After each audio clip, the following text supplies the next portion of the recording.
नमस्कार, मैं रविश कुमार। भूकंप से दिल्ली जितनी नहीं हिली, उससे ज्यादा एक पोस्टर से हिल गई है। अगर ऐसा है तो मदर ऑफ डेमोक्रेसी के लिए डांस का दिन है, क्योंकि इस मदर को अब विपक्ष पसंद नहीं है। यह वही करती है जो फादर ऑफ पावर का इशारा होता है। क्या आम आदमी पार्टी का यह आरोप सही है कि मोदी हटाओ देश बचाओ पोस्टर लगाने के कारण एफआईआर हुई है और लोगों की गिरफ्तारियां हुई हैं, पोस्टर हटाए गए हैं? या पुलिस का कहना सही है कि पोस्टर में प्रिंटिंग प्रेस की पूरी जानकारी नहीं थी, इसलिए एफआईआर हुई है? पुलिस और जांच एजेंसियां हमेशा सही काम करती हैं, कम से कम उनके हर बयान से ऐसा ही लगता है। कहीं ऐसा तो नहीं कि जिस तरह से जांच एजेंसियों को केवल विपक्ष के नेता दिखाई देते हैं, उसी तरह से पुलिस को भी अब विपक्षी दलों के पोस्टर नजर आने लगे हैं। दिल्ली में इस तरह से पोस्टर देखकर कोई घबरा गया या किसी को घबराहट में कानून याद आ गया? 2024 के चुनाव को अभी से जीत लेने का दावा करने वाली बीजेपी इस पोस्टर से क्या घबरा सकती है?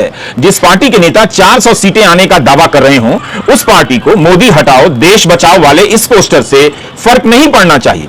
एक सवाल तो है कि इन पोस्टरों को इतनी गंभीरता से क्यों लिया गया? क्या ध्यान भटकाने के लिए? अगर कानून का पालन इसी तरह से अक्षरशः किया जाना है, तब तो अदानी समूह पर जो आरोप लग रहे हैं उसकी जांच की रिपोर्ट अब तक आ जानी चाहिए थी। इंडियन एक्सप्रेस की इस रिपोर्ट का क्या हुआ, जिसमें बताया गया कि रक्षा उत्पादन से जुड़ी एक कंपनी में मॉरिशस की कंपनी का निवेश है और उसका लाभ किसके पास जाएगा पता नहीं है। क्या अब विपक्ष के आरोपों को मान लिया जाए कि इन सवालों से भटकाने के लिए पोस्टर उतारे जा रहे हैं, या यह कह दिया जाएगा कि देश बचाना है इसलिए मोदी हटाने के पोस्टर को हटाना है? इस पोस्टर में ऐसा क्या है कि दिल्ली पुलिस इतनी सक्रिय हो गई और 100 से अधिक एफआईआर? वायर ने लिखा है कि 2000 से अधिक पोस्टर हटाए गए हैं, अन्य 2000 जब्त किए गए हैं। 2 प्रिंटिंग प्रेस को 50,000 पोस्टर छापने के ऑर्डर दिए गए थे। इस मामले में कई लोगों को गिरफ्तार किया गया है, जिसमें 2 प्रिंटिंग प्रेस के मालिक भी हैं। मोदी हटाओ और देश बचाओ, इस तरह के नारे तो आए दिन लगते रहते हैं, हर दल के खिलाफ लगते हैं। केजरीवाल हटाओ दिल्ली बचाओ या कांग्रेस हटाओ देश बचाओ। हैरानी तो यह होती है कि गोदी मीडिया इस समाचार में आपत्तिजनक शब्द जोड़ता है कि आपत्तिजनक पोस्टर लगाए जाने के कारण इतने लोगों की गिरफ्तारी हुई है।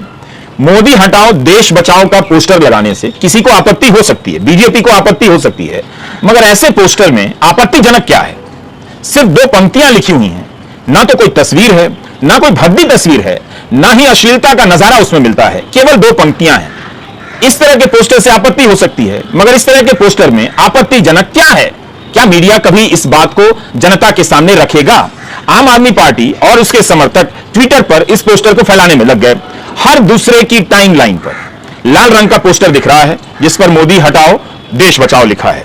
बीजेपी को आज कांग्रेस मुक्त भारत, कांग्रेस हटाओ देश बचाओ का नारा याद दिलाया जा रहा है। आम आदमी पार्टी ने ट्विटर पर पार्टी के हैंडल से एक वीडियो ट्वीट किया। इसमें पोस्टर को देखा जा सकता है, लिखा है खुद को 56 इंच बताने वाला 56 इंच के पोस्टर से डर गया। #मोदी हटाओ देश बचाओ आपने ट्वीट भी किया है। मोदी सरकार की तानाशाही चरम पर है। इस पोस्टर में ऐसा क्या आपत्तिजनक है जो इसे लगाने पर मोदी जी ने 100 एफआईआर कर दी? पीएम मोदी, आपको शायद पता नहीं, पर भारत एक लोकतांत्रिक देश है, एक पोस्टर से इतना डर क्यों?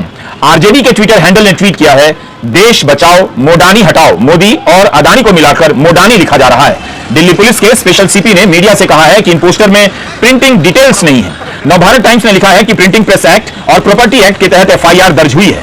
आम आदमी पार्टी के दफ्तर से निकली गाड़ी से कई ऐसे पोस्टर बरामद किए गए हैं, लेकिन यही पोस्टर अब आप नेता ट्विटर पर भी डाल रहे हैं। संजय सिंह ने इससे ट्वीट किया है, क्या सांसद को भी गिरफ्तार किया जाएगा, या हमें यह जानना बाकी है कि प्रिंटिंग प्रेस एक्ट ट्विटर पर कब लागू होगा? ट्विटर